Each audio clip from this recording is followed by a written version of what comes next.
Hello all you goobers and geezers, and welcome back to the channel of an artistic degenerate. My name is Gibster, and in today's video we're going to be going over the last designs of this year because work can get difficult. So this is the last you'll see from me, and it is a very special Halloween focused episode. But Gibster, Halloween ended like ages ago. Yeah, I know. If you didn't see the last video, I was captured by some lunatic, so I spent the week trying to break myself out of there.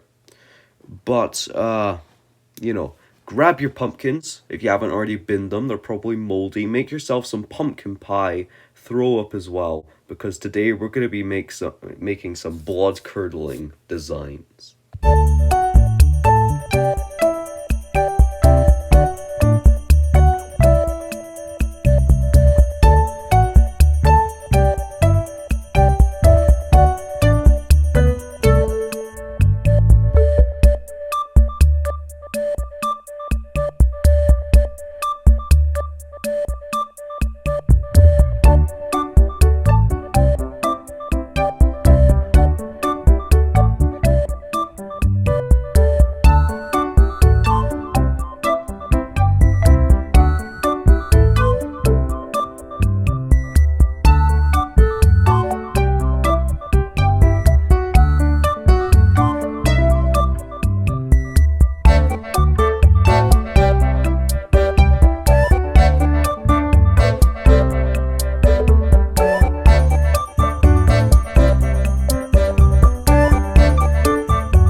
Cacpocrati, the festival Pokémon, a fairy and dark type.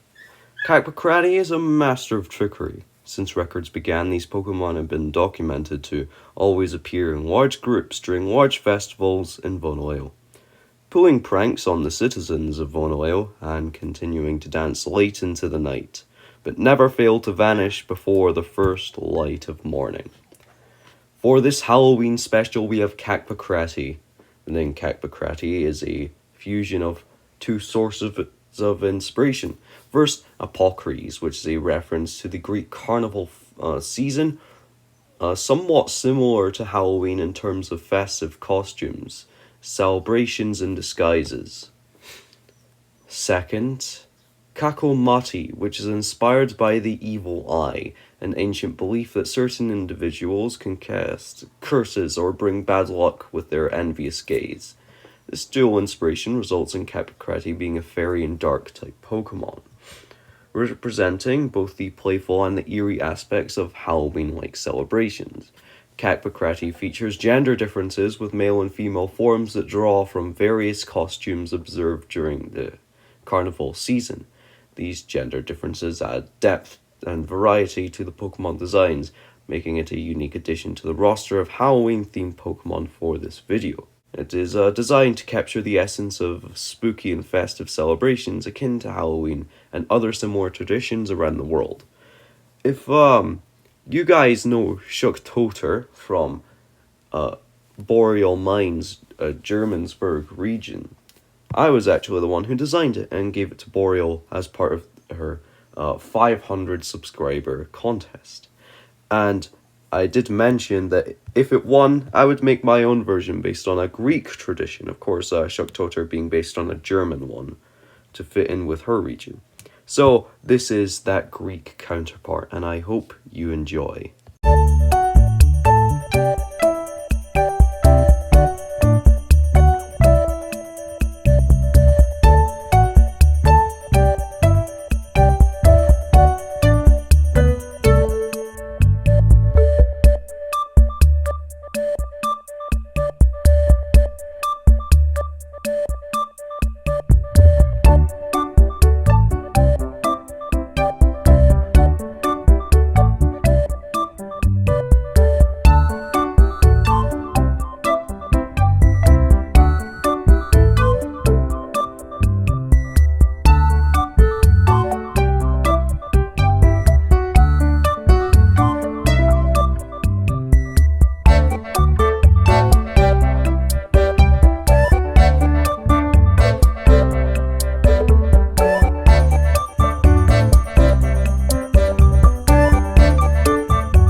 Draxalp, the glow Pokémon, a ghost and water type. Draxalps are believed to be the lost souls of sailors expired at sea. On the most haunting of nights, one can see this Pokemon's glowing, wistful eyes peering up at you through the ocean's surface. Take caution while observing the shiny eyes, or Draxalp may take you down to the base of the sea with them. Spoopy, the glow Pokémon, a ghost and water type. As Spoopy swim close to the surface, it is easy to mistake it for the floating body of a human, but such a mistake may lead to one's doom, as this Pokémon can wrap its rugged tail round its prey and suffocate them under the sea. Those foolish enough to trust this Pokémon's tricks will surely be fated to a future to the floor of the ocean. They have been documented to be attracted to shiny objects. Charcaris, the Soul Sailor Pokémon, a ghost and water type. Charcaris been rarely documented to guide flocks of Draxalp in the night. The stunning Pokémon being lit from below by the glow of its flock is indeed a sight to behold, but take discretion, as the aim of these radiant haunting travels are to seize the souls of its onlookers and stealing any shiny items from its victims, adding to its ever-growing cachet. Meet Draxalp, Spoopy, and Charcaris, a 3-stage evolutionary line of ghost and water-type Pokémon. Each stage in this line has a unique inspiration that contributes to their captivating designs. Draxalp, the initial form in this line, is inspired by sea salps, aquatic animals found in the depths of the ocean. Its name Draxalp is derived from salp and drachma. A drachma is an ancient Greek currency, historically used as a form of payment. This influence of sea creatures combined with the reference to drachma highlights the Pokemon's aquatic and ghostly attributes. Draxalp evolves into Spoopy, a name that cleverly combines sponge and koopy, the Greek word for ore. This name not only reflects the Pokemon's appearance, but also adds a touch of spookiness to its identity, Spoopy of course sounding like spooky. Spoopy's design takes inspiration from the shape of oars, such as those found on boats or ferries, and incorporates features of glass sponges, another type of aquatic organism. The culmination of this evolutionary line is Charcaris. The inclusion of oars and drachmas in the previous forms connects to the character of Charon, a central figure in Greek mythology. Charon is the ferryman of the underworld, responsible for transporting souls to the afterlife. He guides his ferry using an oar and accepts drachmas as payment for passage. Charcaris' design incorporates elements like a spinal cord-like stem and cloak wrinkle patterns on its torso, which unintentionally resemble a ribcage. This design choice aligns with the overall theme of the undead. Additionally, beneath its arm you can observe what appears to be a downward growth from the neck, resembling a beard that symbolizes Charon's age and role as the underworld's ferryman.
Mindlacus, the relentless Pokemon, a pure ghost type. This Pokemon is similar to the likes of Dreepy being manifested from a previously extinct Pokemon. However, DNA tests suggest that they are a Pokemon that have been revived in the Paleon region. Theories arise that the ones in Vounilaio became bitter after not being resurrected, and rose from the dead themselves. Mindlacus like to nibble on passers-by, which often can lead to troublesome interactions. Vounilaio, the manipulator Pokemon. When Mindlacus evolves into this grim Pokemon, it gains a twisted new skill in manipulating those that used to be its equals to do its own bidding, all while repressing their ability to evolve to avoid any competition and control. It uses its huge armies to completely demolish ecosystems and their inhabitants. Vounilaio will eat anything it gets its claws on. Still a pure ghost type. Hey, we have a completely mono line. Who would have thought? Yeah, I do have a lot of dual types, and I am working on getting more mono-typed Pokemon in here. So here's a 2-stage mono ghost type line. Allow me to introduce the final Pokemon featured in this video, Mindlacus and Vounilaio.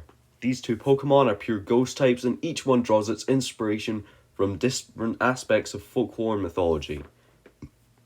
Mindlacus, the first of this eerie duo, derives its name from Vounilaio and mindless.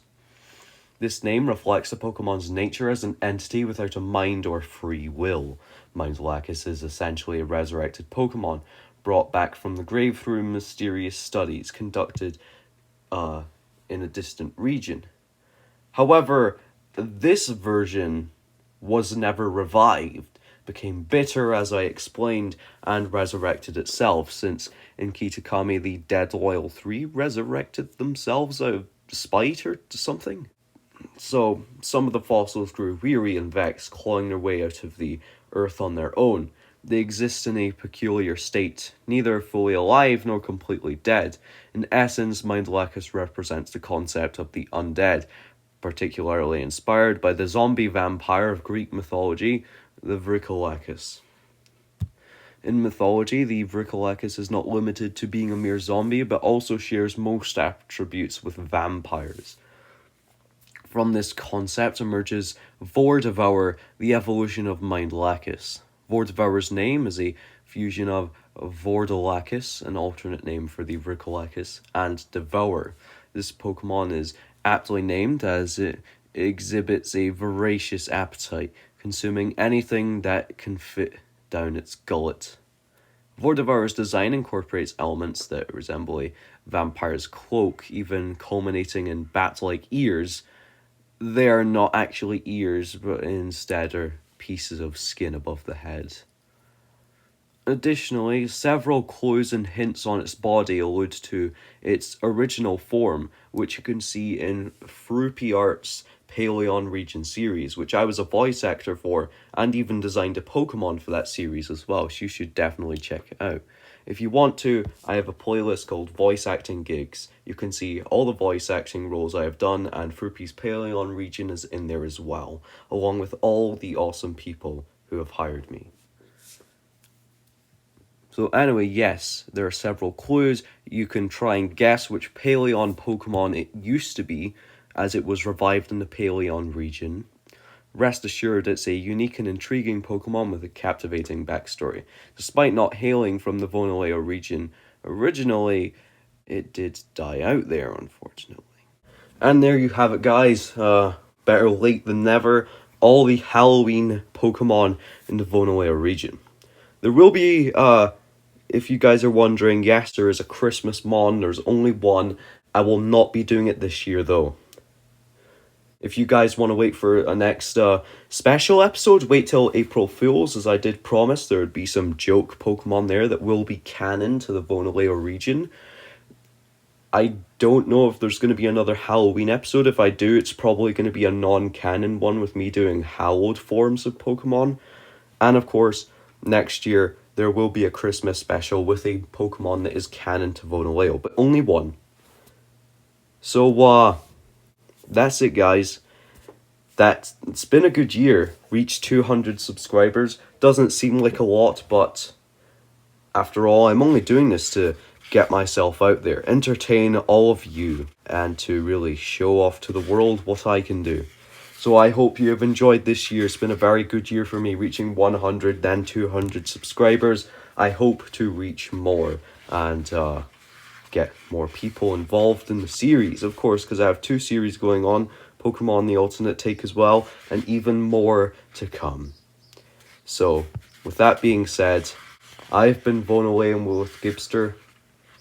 Have a great Christmas, have a great New Year's, and I'll see you all next time.